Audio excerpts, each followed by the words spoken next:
నమస్తే, welcome to our channel. నేను మీ శాలిని. మాజీ ముఖ్యమంత్రి జగన్మోహన్ రెడ్డి గారి పైన వైసీపీ నేతలు మండిపడుతున్నారు. ఎందుకు? దీని మీద పూర్తిగా విశ్లేషించడానికి మనతో స్టూడియోలో ఉన్నారు పొలిటికల్ అనలిస్ట్ శ్రీలీల గారు ఉన్నారు. వారిని అడిగి విషయాలను తెలుసుకునే ప్రయత్నం చేద్దాం. నమస్కారం మేడం. నమస్తే అమ్మా. మేడం, మాజీ ముఖ్యమంత్రి జగన్మోహన్ రెడ్డి గారి పైనే ఇప్పుడు వైసీపీ నేతలే మండిపడుతున్నారు. ఎందుకు? దాని వెనుక కారణం ఏంటి మేడం?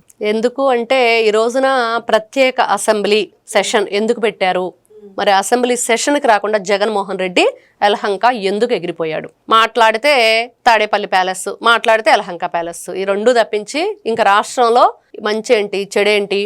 మరి గత మాజీ ముఖ్యమంత్రిని అని చెప్పి నన్ను సంబోధించట్లేదని చెప్పి తెగ ఏడుస్తూ ఉంటాడు. ఎందుకురా ఏడుస్తున్నావు అంటే ఎగ్గొట్టానికి అన్నట్లు ఈ రోజున అసెంబ్లీ సెషన్స్కి ఎగ్గొట్టేసి వెళ్ళిపోయాడు. ఎందుకు వెళ్ళాడు అంటే దానికంటే ముందు 2 రోజుల క్రితం సజ్జల రామకృష్ణారెడ్డి ప్రెస్ మీట్ పెట్టి ఏం చెప్పాడు? అసలు ఈ రోజున అసెంబ్లీ సెషన్స్ పెట్టుకోవాల్సిన పరిస్థితి మనకు ఎందుకు ఏర్పడింది? ఆంధ్ర రాష్ట్రంలో అసలు 2019 నుంచి 24 వరకు ఏం జరిగింది? వైఎస్ జగన్మోహన్ రెడ్డి ముఖ్యమంత్రిగా ప్రమాణ స్వీకారం చేయబోయే ముందు, ఎలక్షన్కి ముందు ఎలాంటి మాటలు మాట్లాడాడు, ప్రమాణ స్వీకారం చేశాక ఎలాంటి మాటలు మాట్లాడాడు? మనందరం చూసినట్లయితే వాళ్ళ ద్వంద్వ వైఖరి అంటే పామేనా ఇవేమో కాటేస్తే మనిషి చనిపోతాడు, బ్రతుకుతాడు, తర్వాత సంగతి. దాని జీవితాన్ని అది పాటిస్తుంది సక్రమంగా, దాని కర్తవ్యాన్ని అది నిర్వహిస్తుంది. కానీ అంతకంటే దారుణమైన మనుషులు వైఎస్ఆర్సీపీ పార్టీ వాళ్ళు. ఎందుకు ఈ రోజున ఇలా చెప్పుకోవాల్సి వస్తుందంటే జగన్మోహన్ రెడ్డి గారు మరి గతంలో మాకు అసలు చాలా ఇష్టం అసలు ఈ అమరావతి, అసెంబ్లీ సాక్షిగా చెప్పాడు ఆంధ్రప్రదేశ్ రాజధానిగానే ఉండాలి, అరేరే ఈ 33,000 ఎకరాలు ఎలా సరిపోతాయి, ఇంకా ఎక్కువ సేకరించాలి భూములు, ఇంకా గొప్పగా తీర్చిదిద్దాలని చెప్పి మాట్లాడిన మాటలు. ఆ తర్వాత 2019 ఎలక్షన్ అప్పుడు కూడా ఏం చెప్పాడు ఈయన? అదిగో నేను ఇక్కడ భూమి కొనుక్కొని ఇల్లు కట్టుకుంటాను, ఇదిగో ఇదే రాజధాని, ఇక్కడే ఉంటారు, మన ఆంధ్ర రాష్ట్రానికి అమరావతి రాజధాని అని చెప్పాడు. మరి గెలిచాడు, ప్రమాణ స్వీకారం చేశాక ఏం చేశాడు? గత ప్రమాణాలన్నీ మర్చిపోయాడు. ఏంటంటే అరే ఆంధ్రప్రదేశ్కి ఒక రాజధాని ఏంటి, 3 ఉండాలన్నాడు. ఈయన గుణం ఏ విధంగా ఉండిద్దంటే అసలు రకరకాలుగా అమావాస్యకి పౌర్ణానికి పిచ్చి పట్టినలాగా పిచ్చి పిచ్చి మాటలని మాట్లాడుతూ ఉంటాడు. మొన్నటిదాకా అనుకున్నాం అయ్యో లండన్ మందులు సరిగ్గా వేసుకోవట్లేదు, అసలు పని చేయట్లేదని ఇప్పుడు అర్థమవుతుంది. నిజంగా గడియకో మాట, పూటకో మాట, వీళ్ళ లైఫ్ అంతా ఇంతే. ఒకరు కాదు, ఇద్దరు కాదు, వైఎస్ జగన్మోహన్ రెడ్డి గారి దగ్గర నుండి చెప్పుకుంటూ పోతే ఆ పార్టీ నేతలు, కార్యకర్తలు అందరూ ఈ రోజున ఆ కార్యకర్తలకి, ఆ నేతలకు కూడా ఈయనంటే అసహ్యం, చీదర, చిరాకు అన్నీ వేస్తున్నాయి. ఎందుకంటే ఏదో ఒక మాట మీద కట్టుబడి ఉండాలి ఒక నాయకుడు అంటే. ఏది ఉండదు. ఈ రోజున చూస్తే నువ్వు అసెంబ్లీకి రాకుండా వెళ్ళిపోయావు. ఏం జరిగింది? ఎందుకు అంటే అమరావతి అంటే నిన్న రామకృష్ణారెడ్డి వచ్చావు, మాకు ఇష్టమేను, ఎవరు కాదన్నారు, ముందర రైతులు భూములకు సంబంధించిన సమస్యలను పరిష్కరించండి, ఎక్కడా కూడా ఏది ట్రాన్స్పరెంట్గా లేదు అంటావు. లేకుండా చేసింది ఎవరు? నువ్వు కాదా? నీ నాయకుడు కాదా? సకల శాఖ మంత్రిగా పనిచేసిన రామకృష్ణారెడ్డి కాదా? రామకృష్ణారెడ్డి జ్ఞానం ఎక్కడికి పోయింది? అసలు జ్ఞానమే లేదని నిరూపించుకుంటున్నారా వీరు? అలాగా వీళ్ళ చరిత్ర, నీచమైన చరిత్ర, ఆంధ్ర రాష్ట్రాన్ని సర్వనాశనం చేయటంలో మరి వీళ్ళ చరిత్ర ఎంత గొప్పగా కీలక పాత్ర పోషించిందో తరతరాలకి మనం చెప్పుకోవచ్చు. ఈరోజు అమరావతి రాజధాని కేంద్రం చట్టబద్ధ విమర్శ కల్పించాలని ముందుకెళ్తున్న నేపథ్యంలో జగన్మోహన్ రెడ్డి అసెంబ్లీకి వెళ్లకుండా ప్యాలెన్స్కి వెళ్ళిపోయారని వార్త అయితే గట్టిగా వస్తుంది. ఈ నేపథ్యంలోనే వైసీపీ నేతలు గట్టిగా మండిపడుతున్నారు. ఇక తర్వాత జగన్మోహన్ రెడ్డి 2.0 పాదయాత్ర చేస్తాను, సినిమా చూపిస్తానని ఓ పక్క.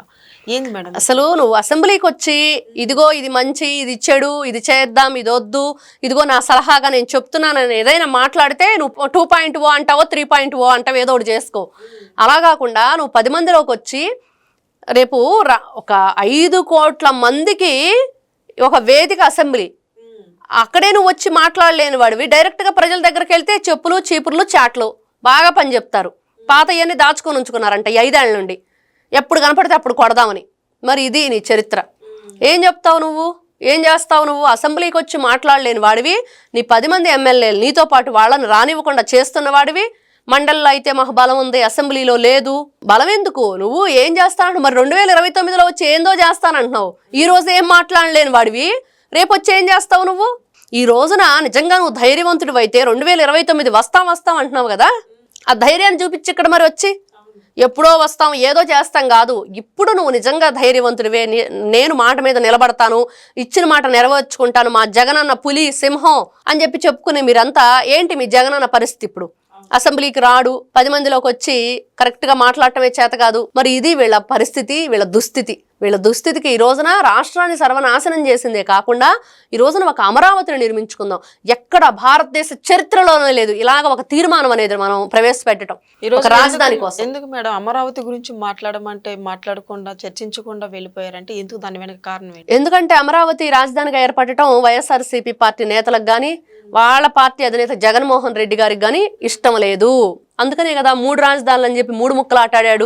నిజంగా ఇప్పుడు అనుకుంటున్నారు జగన్మోహన్ రెడ్డి గారు అసలు ఆ నిర్మాణం కానీ అవన్నీ చేయకపోవటమే మంచిది, చేసుంటే ఈ రోజున అందరం ఎలా ఇప్పుడు ఋషికొండ ప్యాలెస్ ఏం చేయాలో అర్థంగా తలబొట్టుకుంటున్నాం చూసారా, అలా తలబొట్టుకోవాల్సిన పరిస్థితి ఏర్పడేది.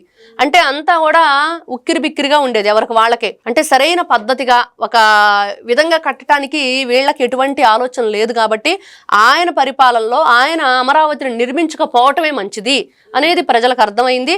కానీ ఈ రోజున భారతదేశంలోని ఒక చరిత్ర ఆంధ్రప్రదేశ్ రాజధాని అమరావతి.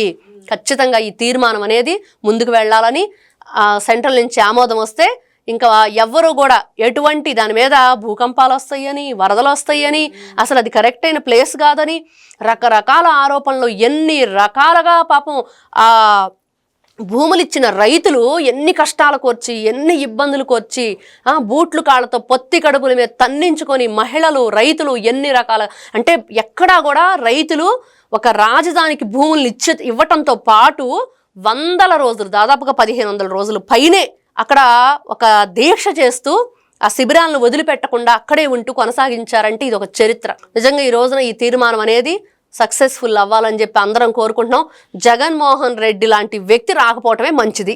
నీవు చెప్తే ఎంత చెప్పకపోతే ఎంత, నీకు పార్టీ దానికి ఒక ఏదో అంటే ఇతను అంటాడు చాలా క్షేత్రస్థాయి నుంచి దీన్ని మనం నిర్మించుకుందాం, పునాదుల నుంచి గట్టిగా ఏర్పరచుకుందాం, మన పార్టీని బలోపేతం చేద్దామని చెప్పేసి ఏం ఉపయోగం? ప్రజలకి నీ వల్ల ఉప్పు గల్లంత ఉపయోగం లేదు. ఏంటి నువ్వు వచ్చి ఏం చేస్తావు? 2029లో ఎవరు రానిస్తారు నిన్ను? 2029 కాదు, ఆ తర్వాత 49 కూడా వచ్చే ప్రసక్తే లేదు. మేము రానివ్వం. ఆంధ్ర రాష్ట్ర పౌరులుగా ఇది మాత్రం జరగనివ్వం. నీలాంటి వ్యక్తిని ఆంధ్ర రాష్ట్రంలో ఉండనివ్వటమే తప్పు. జగన్కి జైలు యాత్రే కరెక్ట్. Thank you madam. నమస్తే అమ్మా.